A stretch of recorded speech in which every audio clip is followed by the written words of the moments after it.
the woman on stage said. "I need to tell everyone what you did 12 years ago." And Simon Cowell couldn't speak. America's Got Talent. The Dolby Theater. Another Tuesday night audition.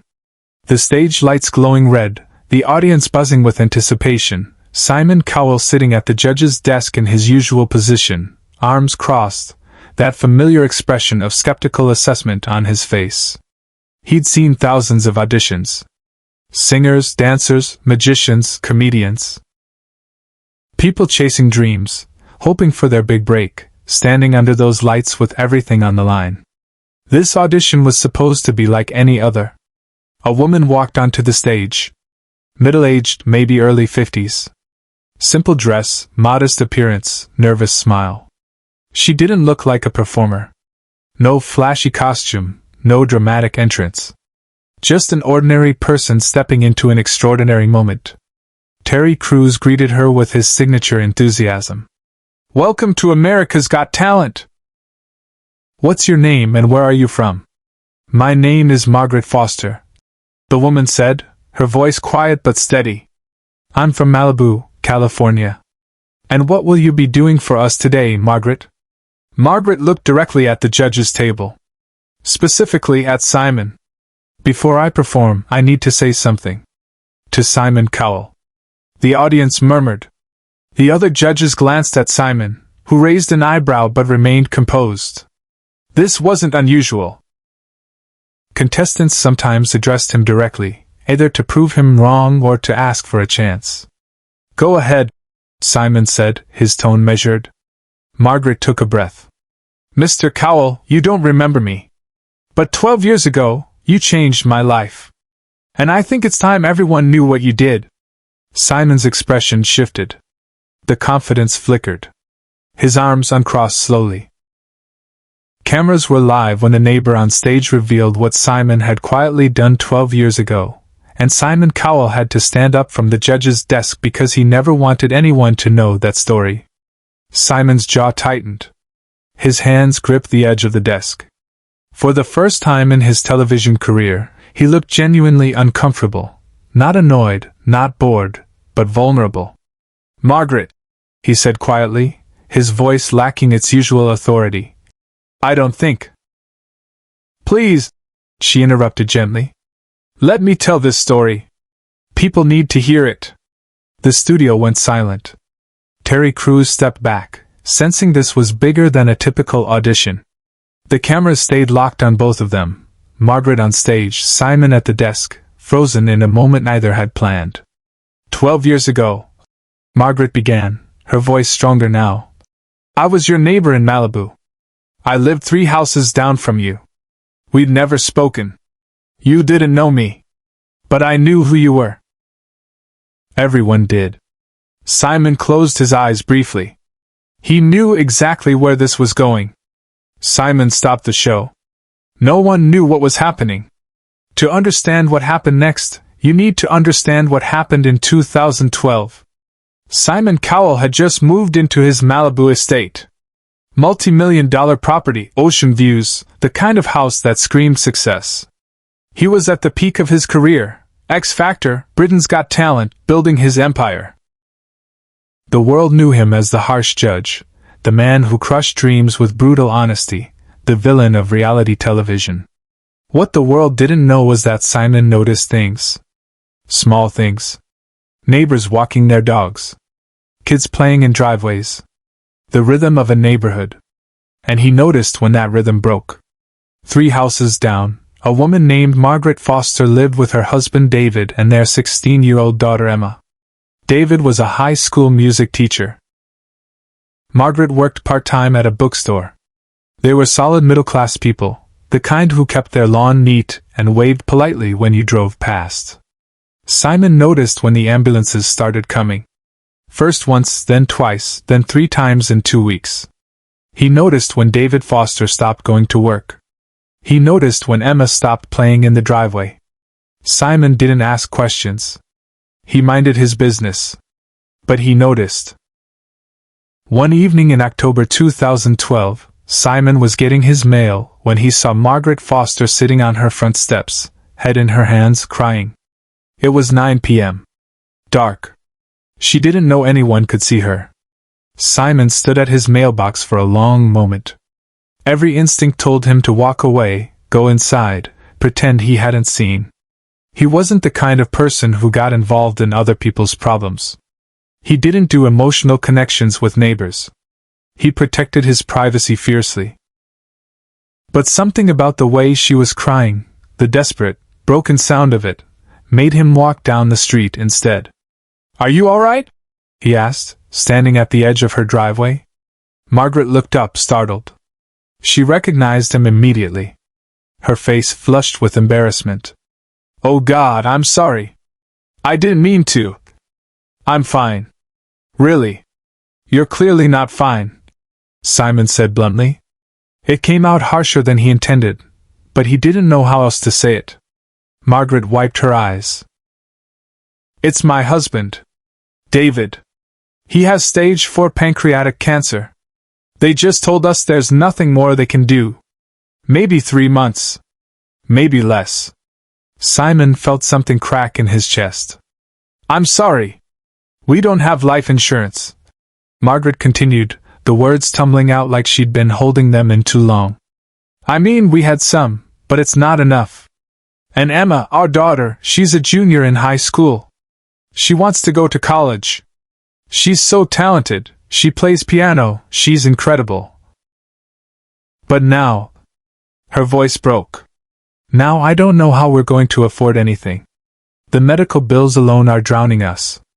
Simon stood there, hands in his pockets, uncomfortable but unable to walk away. "What does Emma want to study?" "Music. She wants to go to Berklee College of Music. It's been her dream since she was 8. But that dream is gone now. Everything is gone." Simon nodded slowly.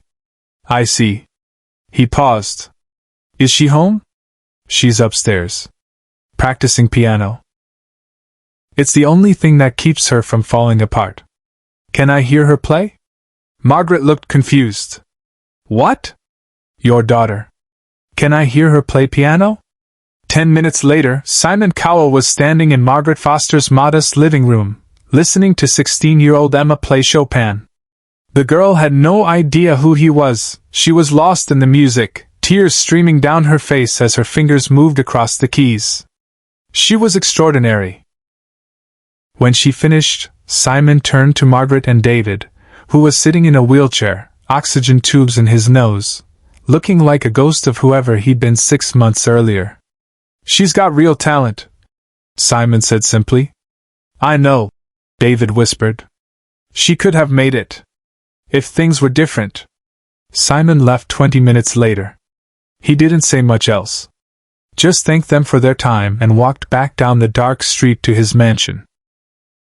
The next morning, Margaret found an envelope on her doorstep. No name, no return address.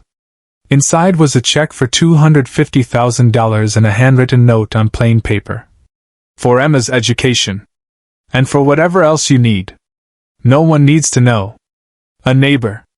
Margaret knew exactly who it was from. Subscribe and leave a comment, because the most powerful part of this performance is still ahead. Over the next 3 months, as David Foster fought his losing battle with cancer, anonymous help kept appearing. Medical bills paid. Groceries delivered. An envelope with $10,000 in cash left in their mailbox with a note. "For the funeral expenses you'll need soon." It was never flashy. Never public. Just quiet, consistent support that kept a family from drowning. David died in January 2013. Margaret used some of Simon's money for the funeral. Emma used the rest to attend Berklee College of Music. She graduated with honors 4 years later. And Margaret never told anyone who had helped them. She respected the anonymity. She understood that Simon Cowell, the public Simon Cowell, couldn't afford to have people know he was capable of that kind of generosity. It would ruin his carefully crafted image. Until tonight. Standing on the America's Got Talent stage. When Margaret decided that image didn't matter anymore. Truth mattered more. "You saved us," Margaret said, her voice carrying through the silent theater. You saved my daughter's dream. You let my husband die knowing Emma would be okay. You did all of that and you didn't want credit. You didn't want thanks. You just helped. Because you saw people suffering and you could do something about it. Simon was still gripping the desk. His face was a mask of controlled emotion, but his eyes were red. And now, Margaret continued, Emma is 20 years old. She's a piano teacher. She has her own students. She's living the life her father dreamed for her. Because of you. The audience was crying. Howie Mandel was wiping his eyes. Heidi Klum had her hand over her mouth. Sofia Vergara was sobbing openly. Simon stood up slowly. He walked around the judge's desk, something he almost never did during auditions, and stood at the edge of the stage, looking up at Margaret. You weren't supposed to tell anyone, he said quietly, his voice rough. I know. But you need to understand what you did. You need to hear it. Emma wanted to be here tonight, but she's teaching a class. But she asked me to give you something. Margaret reached into her pocket and pulled out a small envelope. She walked to the edge of the stage and handed it to Simon. He opened it with shaking hands. Inside was a photograph, young Emma at her Berklee graduation, holding her diploma, smiling. On the back, written in neat handwriting. Thank you for believing in me when my world fell apart. Emma Foster. Backstage, producers were begging him to continue, but he didn't. Simon stared at the photograph for a long moment. Then he looked back up at Margaret. What are you going to perform? Margaret smiled through her tears. Emma taught me to play piano. I'm not very good. But I learned one song. The song she played for you that night in our living room. Chopin. She taught me so I could honor what you did for us. Simon's voice was barely a whisper. You learned Chopin? Not well. But with love. A piano was rolled onto the stage. Margaret sat down, her hands trembling as they found the keys. She began to play. It wasn't perfect. Her technique was rough, her timing uncertain. But every note carried the weight of gratitude, of a mother honoring the man who saved her daughter's future, of 12 years of silence finally broken. Simon stood at the edge of the stage, the photograph still in his hand, tears streaming down his face. The legendary judge who never cried, who built a career on being untouchable, was completely undone. When Margaret finished, the audience erupted. Standing ovation. Thunderous applause. But Simon didn't move. He just stood there, looking at this ordinary woman who had done something extraordinary. She'd revealed his secret humanity to the world. He walked onto the stage. Broke every protocol. Embraced Margaret while she sobbed into his shoulder. Thank you, he whispered. For letting me help. For keeping the secret as long as you did. No, Margaret said, pulling back to look at him. Thank you for showing us that kindness doesn't need cameras. That real generosity happens in the dark.